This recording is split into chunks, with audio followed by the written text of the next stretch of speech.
Alhamdulillahi Rabbil Alamin. Wassalatu wassalamu ala sayyidina wa syafi'ina wa maulana Muhammadin sallallahu alaihi wa alihi wa sallam wa ala alihi wa ashabihi ajma'in. Rabbi israh li sadri wa yassir li amri wahlul 'uqdatam min lisani yafqahu qawli waj'al li waziran min ahli. Subhanaka la ilma lana illa ma 'allamtana innaka antal alimul hakim. La haula wala quwwata illa billahil aliyyil azim. Amma ba'd. Wa bisanadil muttasil ilal imamil muallif rahimahullahu ta'ala wa adaman naf'alihi wa bi'ulumihi fid dharain amin. Wa qala fa yaqulu subhanahu wa ta'ala azza wa jalla walau alqa ma'adzirah. Gitu ya. Walau dan meskipun alqa, asalnya alqa ditimpakan, maksudnya diberikan. Ma'adzirah, toleransi. Kalaupun misalnya manusia ini dikasih toleransi, balik lagi ke dunia, pasti balik lagi sama adatnya, begitu. Iya, balik lagi sama lagunya. Kalau lagunya dulu nggak taat ya ngomong, ya Allah balikin lagi sebentar aja ke dunia gitu kan. Saya mau insaf, mau taat. Itu karena lagi dapat siksa. Mau sedekah, mau ibadah. Ntar mah begitu dipulangin lagi ke Pondok Ranji, ngumpul lagi sama temennya, ya begitu lagi. Maka kata Allah, walaupun dikembalikan lagi, diberikan kepada mereka ma'adzirah, toleransi. Maka peluang itu hanya sekali. Sekarang aja ini peluangnya, peluang untuk maksimal ibadah, peluang untuk total gitu. Kayak sekarang ini kan kalau soal kaya mah itu udah menjadi keputusan Allah. Kalau kaya, miskin juga sama. Tapi selagi manusia itu diberikan kesempatan untuk hidup, jangankan yang dikasih kesempatan untuk hidup, yang belum diturunkan ke bumi pun anak keturunannya rezekinya udah disiapin. Udah disiapin. Apalagi yang sedang menjalani kehidupan, pasti. Cuman kadang-kadang nafsu kita ini suka pengen lebih. Namanya juga orang dibagi. Kalau dibagi mah ya sesuai dengan yang ngasih itu. Makhluk itu nggak bisa apa? Nggak bisa demonstrasi secara apa? Secara marak, biar kata jungkir balik kayak apa juga, kalau memang jatahnya segitu ya udah segitu. Maka yang ada itu pertama sikap syukur dengan apa yang Allah berikan, sabar dengan apa yang masih belum dikasih, itu aja. Kalau katanya takdirnya nggak dikasih, belum tentu. Kenapa? Takdir itu rahasia, nggak bisa nggak bisa diprediksi, nggak bisa. Masih rahasia Allah. Tapi kita diajarkan oleh Nabi supaya baik sangka sama Allah. Termasuk Allah sendiri mengajarkan kita suruh baik sangka. Ana inda dzanni abdi bi, kata Allah begitu.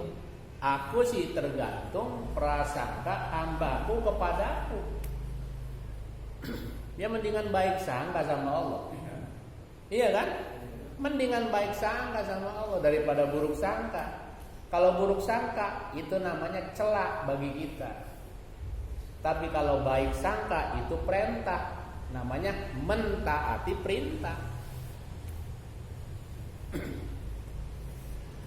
Kalaupun misalnya nggak kebagian, umpama nih kita udah baik sangka sama Allah, digampangin rezeki, digampangin urusan, ternyata urusannya sulit dan ruwet gitu kan. Nah, jangan salah bahwa baik sangkanya menjadi ibadah. Begitu. Nah sekarang kalau kita buruk sangka sama Allah, udah kagak dibagi, buruk sangkanya jadi maksiat.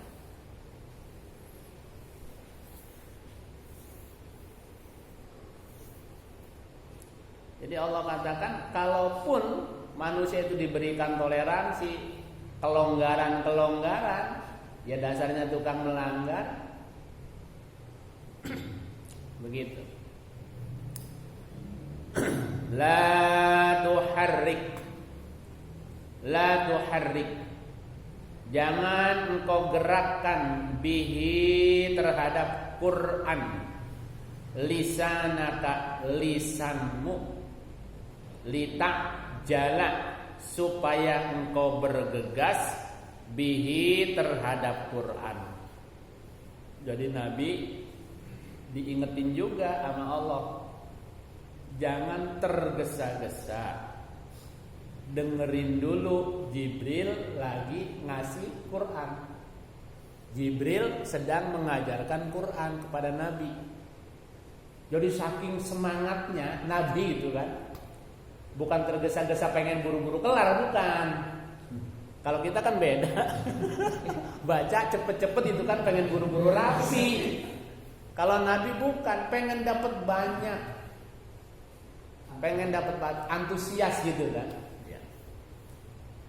Kata Allah, jangan tergesa-gesa, dengerin dulu sampai rapi. Nah ini sebenarnya targetnya bukan Rasul sebenarnya, kepada kita umatnya. Sebagai apa? Pengajaran bahwa belajar Quran itu tidak boleh cepet-cepet, tidak boleh buru-buru, kudu dibarengin sabar.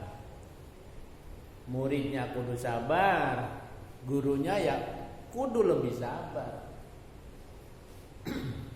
Jangan murid bolak-balik 3 kali balikan masih juga kagak bisa, lu mah bebel amat. Jangan begitu. Jangan. Kudu sabar. Saya diceritain sama temen yang ngajinya di Yaman. Jadi syekhnya itu punya murid katanya, itu bolak-balik kagak bisa-bisa. Hanya tuh murid malu sendiri pak, pulang. Disamperin sama gurunya, sama syekh. Kenapa? Kok kamu pulang? Saya malu syekh. Teman-teman katanya 2-3 kali balikan udah bisa, saya mah udah 10-15 kali masih susah, nggak inget-inget katanya. Kata syekhnya apa? Jangan baru 10 kali. Kalau Allah takdirkan saya ngajarin kamu ngulang 100 kali, saya ajarin. Begitu kalau jadi guru.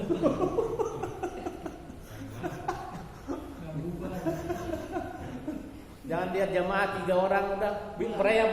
Wah. Jangan begitu.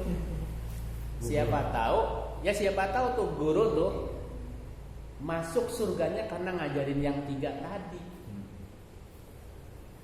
Karena kan ridho Allah mah rahasia. Siapa tahu kita nih gara-gara ngajarin yang bebel tadi tuh Allah ridho. Ya Allah nih guru sabar amat, udah dah ridho dah. Gini mantep tuh.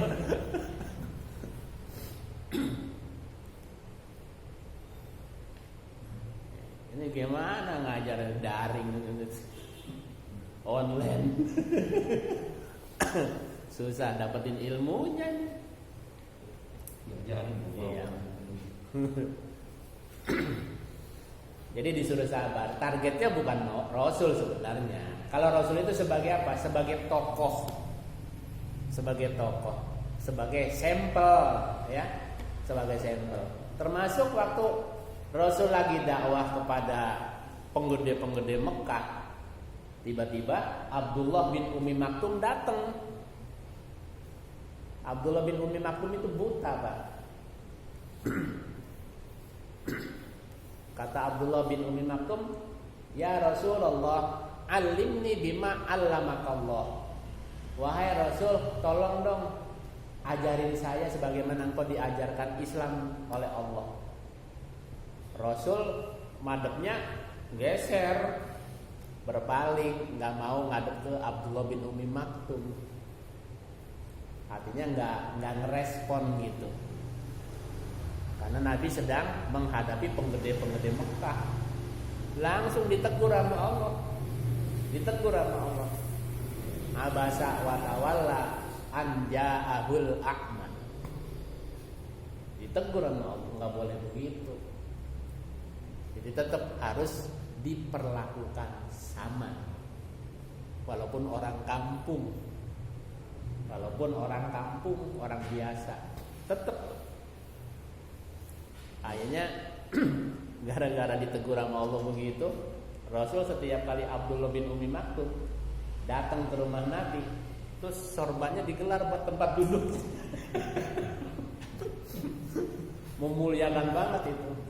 Karena rumah Rasul tuh nggak ada kursi, nggak ada alketip mewah, itu nggak ada, biasa. Jadi setiap kali Abdullah bin Umi Maktum datang ke rumahnya, digelar nih sorban Nabi buat alas duduknya. Karena Nabi udah ditegur kan sama Allah itu. Itu jadi muadzin tuh berdua, Bilal sama Abdullah bin Umi Maktum.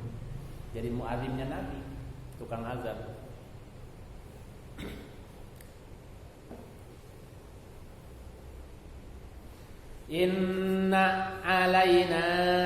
Inna sesungguhnya alaina ada pada kami, kata Allah, jam'ahu mengumpulkan Quran, wa qur'anahu dan bacaan-bacaan Quran. Kata Allah, Quran itu ada pada kuasaku. Sekiranya ditempelin di hati seseorang, itu Allah takdirkan dia bisa hafal. Inna alaina jam'ahu. Inna sesungguhnya alaina ada pada kami. Maksudnya kuasa kami, kata Allah. Jam'ahu untuk mengumpulkan Quran di hati seseorang. Si fulan hafal, padahal baru 3 bulan. Kita ngaji udah 30 tahun belum hafal-hafal. Kenapa? Karena memang Allah takdirkan dia jadi hafal.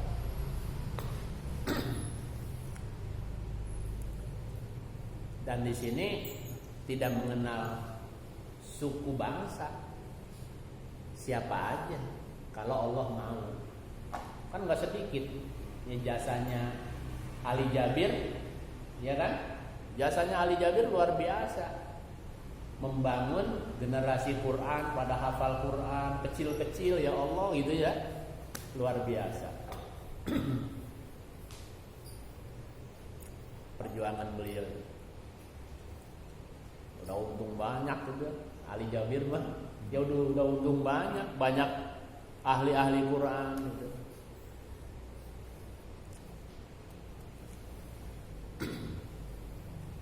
Fa'idha qara'nahu, fa'idha maka tatkala qara'nahu kami bacakan itu Quran. Tentu saja melalui malaikat Jibril ya, nggak langsung Allah. Fattabi' maka ikuti olehmu Qur'anahu, bacaan itu Quran. Disinilah kenapa baca Quran itu harus pakai tajwid, Pak. Ya, harus pakai tajwid karena memang cara malaikat Jibril membacakannya pun dengan tajwid. Kayak emak-emak kita dulu bacanya kan dengan tajwid tuh. Walaupun orang tua kita dulu belum tentu paham teori tajwidnya, tapi bacaannya bagus. Ini jelas, ini mendengung, ini jelas, ini mendengung, kan gitu. Tapi kalau ditanya hukum tajwid, belum tentu tahu. Ditanya berapa huruf idhar, belum tentu tahu. Tapi beliau sudah bisa membedakan. Itu orang-orang tua kita dulu tuh, begitu. Iya. Ini jelas.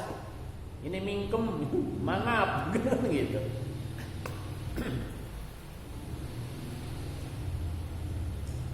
Dalam kaidahnya fat tajwidu hatmun lazimun. Maka adapun ilmu tajwid itu hatmun lazimun, wajib, harus tajwid itu. Fat tajwidu hatmun lazimun. Maka adapun ilmu tajwid itu wajib dipelajari. Man lam yujawwidil Qur'ana asimun. Man siapa saja lam yujawwidil Qur'ana, yang tidak dengan tajwid dia baca Quran, asimun, dosa. Dosa. Daripada dosa mendingan kagak ngaji dah. Ya lebih bahaya kalau nggak ngaji. Masa orang Islam nggak bisa ngaji? Masa orang Muslim nggak bisa baca Quran, kan gitu? Lebih nggak pantas lagi. Li'annahu ilahul unzila, karena sesungguhnya itu Quran dari Allah diturunkan dengan tajwid. Wahakadha, dan begitu juga ilaina, kepada kita, wasalah, sampainya bacaan Quran dengan tajwid juga. Dari Rasul kepada sahabat, dari sahabat kepada tabi'in, tabi'in kepada tabi'ut tabi'in, terus sampai ke guru-guru kita di kampung. Tapi ngaji anak sekarang, Pak, berat. Orang dulu nih segini nih. Ini baca, guru di sini. Ini terus suruh baca, ngapalin itu. Ngapalin sampai ke giliran. Nanti ini baca, ini tetap ngulang. Makanya lama ngaji zaman dulu. Sekarang suruh diulang 2 kali. Pengennya naik dulu. Pengennya pindah terus. Begitu nggak bisa. Kalau saya mengajar ya nggak mau begitu. Sebabnya apa? Sebabnya kalau ngaji model begitu nanti nggak bisa. Kan fasih hurufnya belum nanti apa namanya wakofnya.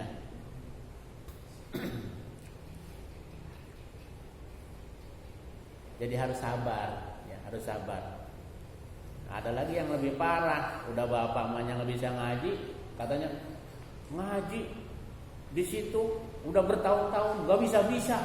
Lah terang aja orang bapaknya kagak bisa. Nggak bisa ngukur anak dia bisa ngaji. Bapak mamanya nggak bisa ngaji.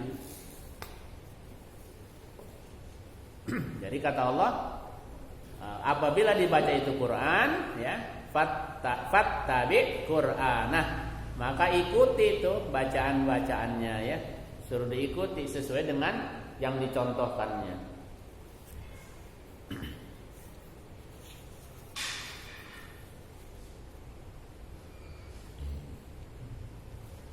Jadi Rasul itu mendengarkan, nyimak, ya. Kalau orang di Jawa ada tradisi simaan itu, ya, nyimak Quran orang lain yang baca. Iya.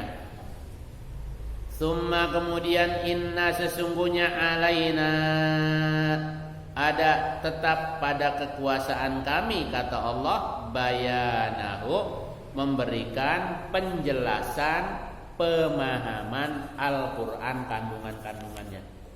Sama-sama ngaji di satu guru, di satu kiai, sama-sama di satu pesantren, kitabnya sama, yang ngajarinya sama, tapi tentang pemahamannya nggak sama. Ini yang disebut summa inna alaina bayana. Kemudian sesungguhnya ada pada kami bayanahu, yang bisa memberikan penjelasan dan pemahaman. Allah yang ngasih porsi, Allah yang ngasih jatah. Ini orang mampunya sekian persen, ini orang bisa nangkepnya sekian persen. Ini orang bisanya sekian persen. Tapi walaupun demikian tetap usahanya harus usaha belajarnya, pengen bisanya.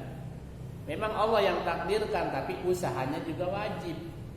Jangan tergantung Allah aja lah. Yang nggak bisa. Kitanya harus apa? Mutolaah.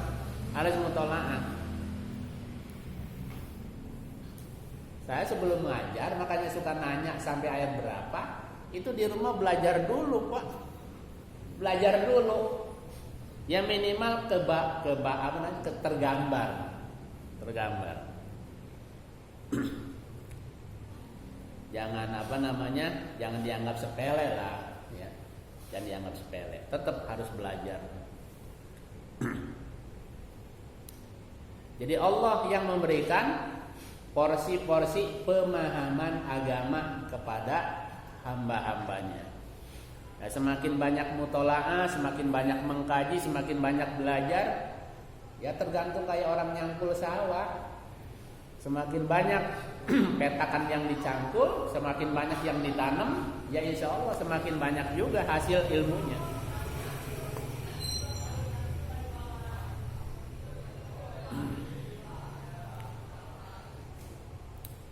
Kalla, ingatlah maknanya di situ, ya. Bal yuhibbunal ajilah. Tuhibbu. Kalla, ingatlah.